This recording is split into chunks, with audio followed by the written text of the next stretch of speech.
YouTube. This is Miles here from Las Vegas, Nevada. If you've never been to my channel before, I just want to introduce myself and say that I'm a little bit of an experienced houseplant enthusiast who's been taking care of houseplants since 1985. So I don't know everything about houseplants, and I'm going to tell you that right up front. I'm always learning new stuff, but there are quite a few experiences that I've had throughout the years in my caring for houseplants that I'd like to share with y'all so that we can all be successful. So if you'd like to go ahead and hit the like button right now and get that over with. And make sure at the end of the video you go down into the comments and you read what's going on, respond to what's going on, and give me your comments. I'd sure like to know what you guys do. So anyhow, this is Plant of the Week. And I know I haven't done this in a little while, and we're going to get back into the rhythm of it. So we're going to be posting these every Friday. I know that Nick Pileggi also does Plant of the Week, so I'm going to make sure that I get totally away from whatever he's doing. I know I'm a much smaller channel, but I'm not trying to step on his toes with this. Anyhow, this week's Plant of the Week is the Hoya Australis Keysii. And this plant, you can see I just kind of washed it down, and I'll get some better footage here and put alongside me here in the B-roll to really let you take a good look at this plant. This plant, I really enjoy this Hoya. I never knew I wanted this Hoya until I got it, and the thing that I fell in love with this Hoya immediately upon getting it is just feeling these thick, chunky leaves. They are so thick and so solid, and I just watered it, and they're even more solid. They're like rocks, but they're fuzzy. The pubescence is amazing. It's like petting velvet. They're so soft and just so amazing. And this one has just recently gone into a west window, so I'm going to probably recommend a west window for that. And it's taken off, absolutely taken off. I think I'm going to actually repot this later today. You guys know how to repot a plant. If you don't, look at my past videos. I've repotted so many plants on this channel that I'm just going to go ahead and do this one after I get done shooting this video.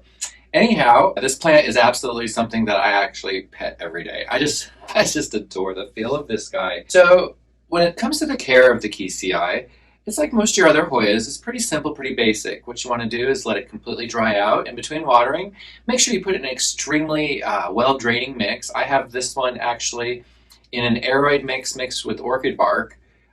So the water pours right through real easily. So that being said, in order to really give this a good watering, what I'll do is I'll soak it for about 30 minutes every 7 to 10 days.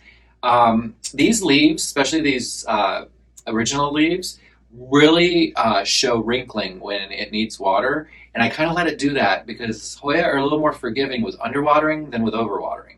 And as you can see, it's doing quite well. This tendril is new. This has started like only the last week or so. It's had all this growth up until this point since probably about May when it popped off these two new leaves, which are hardening off nicely. Now the leaves on this one are not as big as the original, but that's okay because it just takes time sometimes for it to reestablish itself. And I'm not worried about it because I know it's going to grow into a big, beautiful plant. I keep this in my living room, so it's just normal humidity, normal room temperature. I don't really think this would like to be anything above 90 degrees, maybe 100 max. And of course, don't let them go down to freezing. So if you take them outside in the summer, and I know some of you guys do, just make sure that you watch the temperatures when it starts cooling off in the autumn. This plant, as I researched it and looked into it, as its name implies, Australis, is from Australia. Australia on the north, across the north, and down the east coast of Australia, there's a lot of little rainforest pockets, and all through those, where the rainforest kind of meets up to the scrub, is where you'll find these guys, kind of on the edge of the rainforest, just before the scrub. So that's why you kind of want to let it dry out in between. It gets watered, but it doesn't constantly get watered, not like a calathea or something like that.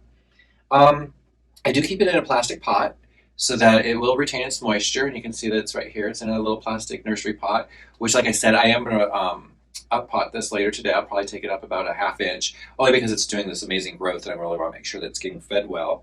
And as far as feeding and fertilizer, I do feed my Hoyas about every other month orchid food from Miracle-Gro. And no, I'm not getting paid for this. I'm just telling you what I use. This is all I use on my Hoya and my one orchid. Flowers bloom, and I'm going to put a picture now of the flowers. This is not my photo. I took this off Google, I think. Yeah. And I'm looking forward to seeing this flower. So when it flowers, it's supposed to be extremely sweet smelling and almost drippy with nectar. So basically it's like it's Australis's cousins or what have you. The Keysii, being an Australis, I think is going to really be an entertaining Hoya. It is kind of a conversation piece. When I have company over, I make sure that they touch and feel it. It's just so much. This one I did receive it as a gift from a seller called Succulent Panda. You can go back and look at some of my old videos. I did show this in a haul when I got all those back in November. I'm going to say November 14th. So if you go look at late November videos, you'll see right about there. There will be a Hoya haul video.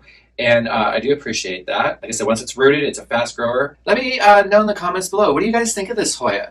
Do you think it's something you might like to have or try? It's definitely something, if you ever get a chance, if you ever see it, the Keysii, make sure you touch its leaves. Because like I said, once you pet these leaves, these big, hard, just like rock hard leaves, especially once it's been watered, and then how fuzzy soft they are. It's just, I can't stop touching this plant. I just love this plant. So let me know in the comments below, do you guys have this plant? Do you love yours as much as I love mine? Have you guys ever had experience with flowering this? Is there some trick I need to know to make it do it? So make sure you give me a comment down below. So that's going to be House Plant of the Week. I'm going to wrap it up there and say thanks much, and everybody have a great weekend. Take care.